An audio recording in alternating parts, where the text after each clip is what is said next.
Welcome back to Keerthi Soumi's kitchen. இன்னைக்கு வீடியோவில் ஒரு ஸ்நாக்ஸ் ரெசிபி முறுக்கு தான் செய்ய போகிறோம். நிறைய இன்ஸ்டன்ட் முறுக்கு ரெசிபிஸ் நம்ம சேனலில் போட்டிருக்கோம். அந்த வீடியோஸோட லிங்க் எல்லாம் டிஸ்கிரிப்ஷனில் இருக்குது, பார்க்காதவங்க பாருங்கள். இன்றைக்கி நம்ம கடலை மாவு முறுக்கு தான் செய்ய போகிறோம். ரொம்ப ஈஸியாக நம்ம வீட்டில் இருக்க திங்ஸ் வச்சே செஞ்சிடலாம். நல்லா கிறிஸ்பியாக மொறுமொறுன்னு இருக்கும். இப்போ வாங்க இந்த முறுக்கு எப்படி செய்யறதுன்னு பார்க்கலாம். குயிக்காக ஒரு 4 minutesல செஞ்சிடலாம். வீடியோவை ஸ்கிப் பண்ணாமல் பாருங்கள். கீர்த்தி சௌமிஸ் கிச்சனை ஃபர்ஸ்ட் டைம் பார்க்குறீங்கன்னா சப்ஸ்கிரைப் பண்ணிவிட்டு பெல் ஐக்கானில் ஆள் கொடுத்துக்கோங்க. இந்த வீடியோ பிடிச்சிருந்துச்சுன்னா லைக், ஷேர் அண்ட் கமெண்ட் பண்ணுங்கள். இப்போ வாங்க வீடியோக்குள்ளே போகலாம்.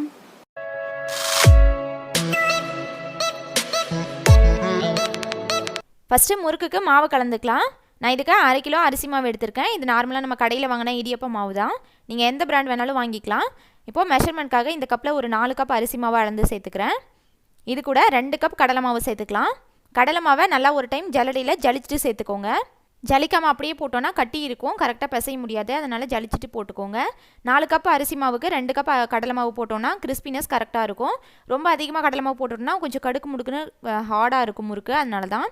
இப்போது இந்த மாவுக்கு தேவையான 1 டீஸ்பூன் உப்பு, 1 டீஸ்பூன் மிளகாய் பொடி, ஒரு 1/4 டீஸ்பூன் ஓமம் இதில் நல்லா கையில் இந்த மாதிரி க்ரஷ் பண்ணி சேர்த்துக்கலாம். இப்போ இதில் ஒரு 1/4 டீஸ்பூன் பெருங்காய பொடி சேர்த்துக்கிறேன். இப்போ இந்த மாவு கூடயே சேர்ந்து இதெல்லாம் நல்லா கலந்து விட்டுக்கலாம். உப்பு காரம்லாம் எல்லா இடத்துலையும் நல்லா மிக்ஸ் ஆகணும். கையில் மிக்ஸ் பண்ண முடியலன்னா இன்னும் கொஞ்சம் பெரிய ஹோல் இருக்கிற ஜல்லடியில் போட்டு ஜலிச்சு எடுத்து வச்சுக்கலாம். இப்போது இதிலேருந்து பாதி மாவு அளவுக்கு எடுத்து வச்சிடுறேன். எல்லா மாவுலையும் தண்ணி சேர்த்து ஒரே டைமில் பிசைஞ்சு விட்டோன்னா பாதி முறுக்கு சுட்டு எடுக்கிறதுக்குள்ளே மிச்சம் ரிமைனிங் இருக்கிற மாவு ரொம்ப டைட் ஆயிரும்.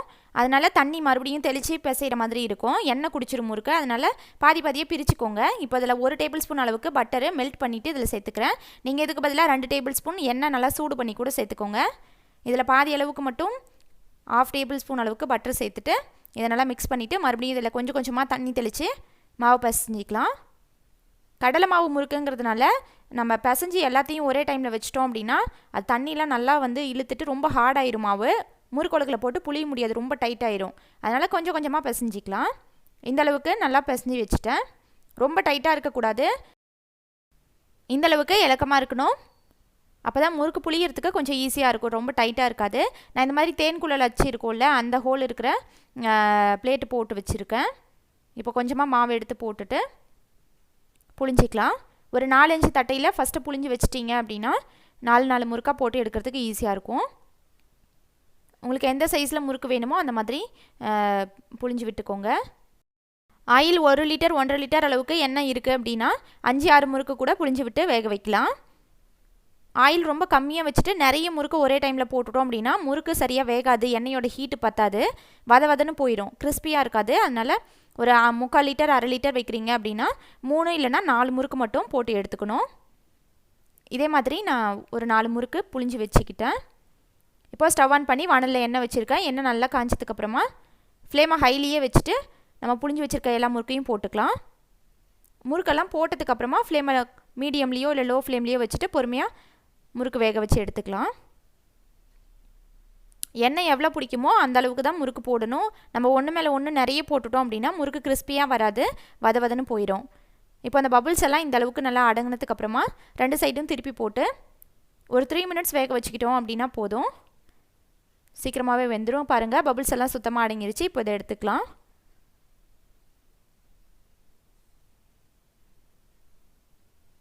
அவ்வளோதான், இதே மாதிரி எல்லா முறுக்கு போட்டு எடுத்துக்கலாம். ரொம்ப ஈஸியாக இன்ஸ்டண்ட்டாக செஞ்சிடலாம். நல்லா கிறிஸ்பியாக சூப்பரான டேஸ்ட்டில் இருக்கும். இந்த முறுக்கு கண்டிப்பாக நீங்களும் ட்ரை பண்ணிவிட்டு ஃபீட்பேக் கமெண்ட்ஸில் சொல்லுங்கள். பாருங்கள் எந்த அளவுக்கு முறுக்கு கிறிஸ்பியாக இருக்குன்னு. இதை சாப்பிட்டு பார்க்கலாம்.